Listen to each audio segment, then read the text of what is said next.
I had diastasis recti twice together with pelvic floor dysfunction, and both times I was able to heal my own conditions by myself without any coach, without any help, without any support. And I'm here today to talk about my own experience. Today, I am also lucky to help other women to heal their diastasis recti with my guidance, with my support, with my plan. But just so you know, it hasn't always been easy for me either, especially the first time around. Let's see. When I was first time pregnant, we moved to the Caribbean island of Aruba, where my husband is from, and this is where I gave birth.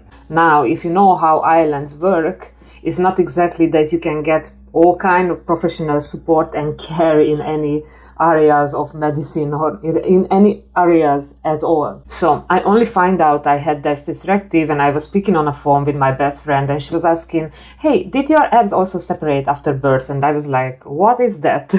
So I wasn't even aware. I knew I had some symptoms like back pain.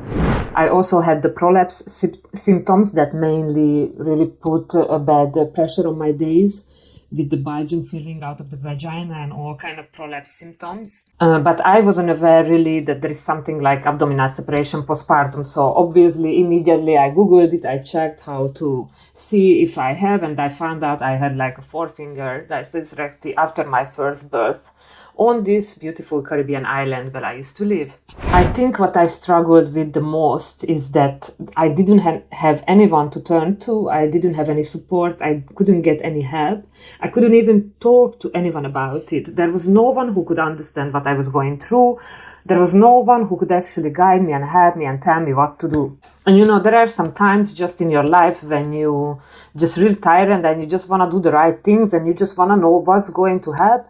You just want to have the clear guidance and clear instructions of what you have to do first, second, third, and then you just go through that path by yourself without having to figure out on your own what you actually have to do. So this is what I really struggled with, because I was already like feeling really lonely, moving across the seas and not seeing friends or family, having to start to build a life myself again. So with a baby, everything seemed more complicated in the Caribbean already. So I was already like really crowded with in my mind with all the things and postpartum depression. So this just put an extra weight on it and just made it more difficult. So the most difficult and my biggest struggle was that I had really no help and no structure and not knowing what to do. I think what I really misunderstood about the diastasis recti healing is the pelvic floor and deep core connection. That is so important. In the beginning, I didn't get it.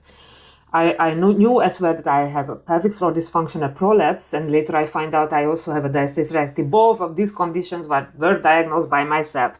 As I said, I was living on this Caribbean island back then, where it's not like you can just get any kind of professionals. The island has maybe 100,000 people living or something like that.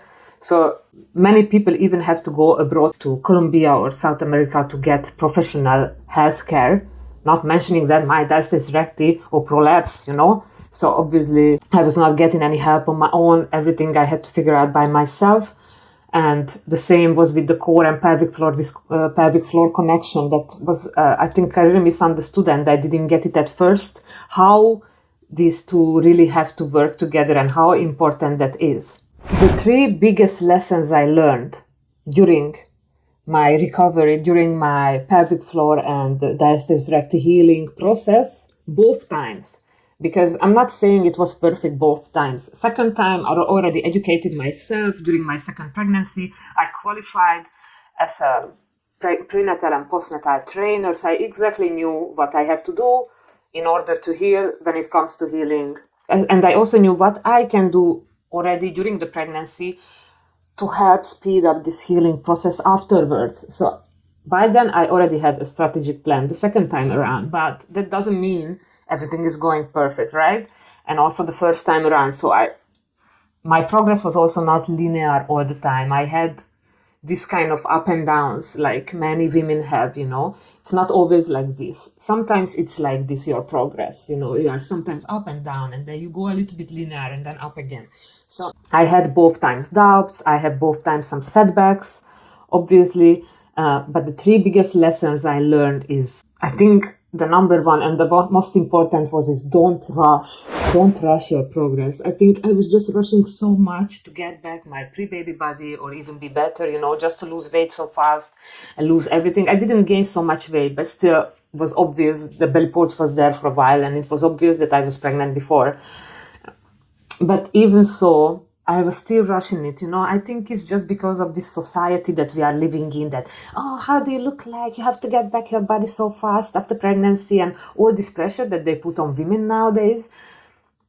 It catches you, and it caught me as well. And I could not just avoid it. It caught me. You see it all over. You see it on social media, you see it everywhere. I think second time I was a little bit better at it, but the first time around I was definitely... And then, also the things that you are not trying to eat, you're trying to eat like little, it also doesn't help. So one of the biggest mistakes I also made is rushing my progress, rushing to get back my body, rushing to get rid of this mommy pouch, instead of just chill the hell out and enjoy this learning process as well, and this recovery process as well, So don't rush. That's the biggest mistake. One of the biggest mistakes you can do with your postpartum recovery is rushing. The second lesson I want to talk about, what I learned during my 2 postpartum period, is that diastasis recti and recovery is all about pressure management.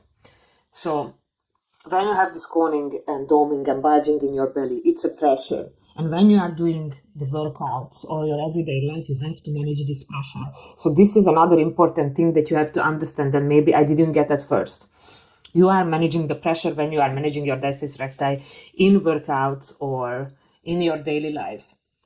Because that doming that comes in, for example, when you do a plank or when you want to do an exercise, when you want to do a crunch, which planks and crunches you shouldn't do in the beginning, but I'm just saying as an example. So when you are trying to do these ab exercises, that's the doming, is the pressure that comes in. This is where your diastasis is visible, and you have to manage the pressure and minimize it during the exercise.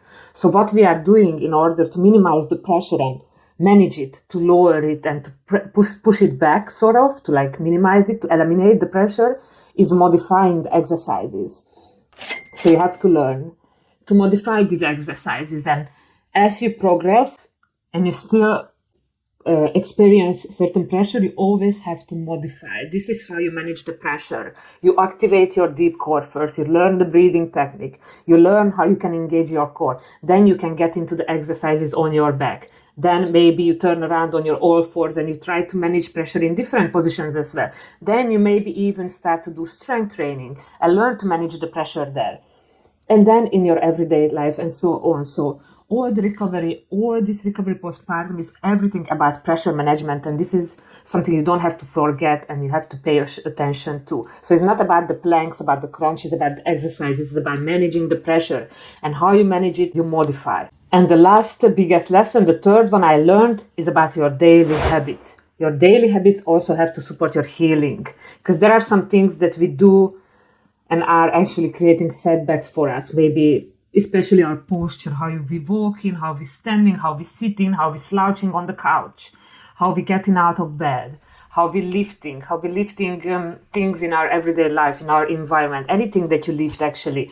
So it all creates a pressure again, and this is our daily habits, and we have to manage our pressure in our daily routine, in your daily habits as well. So this is also a very important aspect, an important part I learned in my journey. So just understand and normalize the slow progress. Progress is so different for everyone. It's not the same. It's not going to be the same for you like for me or someone else. And I know so many women struggle with this for so long. And just want you to know that it's really possible to heal. It's really possible to recover. It's really possible to get rid of the squishy belly. You might have setbacks. Your progress might not be linear. It might take longer than for some, and it might be faster than for some others. You can't put a time frame at it. You just go with your own pace and don't rush things. If I would go back in time, I would only tell myself really one thing. Don't rush your progress. Don't rush getting back your body. Don't rush getting rid of the mommy pouch. I think this is one of the biggest important of all the lessons I learned during my healing journey, is that don't rush getting back your body. Don't rush getting rid of the mommy pouch. It will happen. Take care of yourself, of your mental health as well.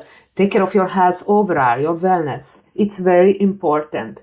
And if you are consistent with it and you are consistently taking care of yourself and you are having a right plan, right strategy, a right structured plan, then you will get there. There is no way that someone has been consistent and never achieved results. Just think about it. There is no such thing. If you have a right plan and you are consistent with it, there is no such thing that you wouldn't achieve results. You will achieve results.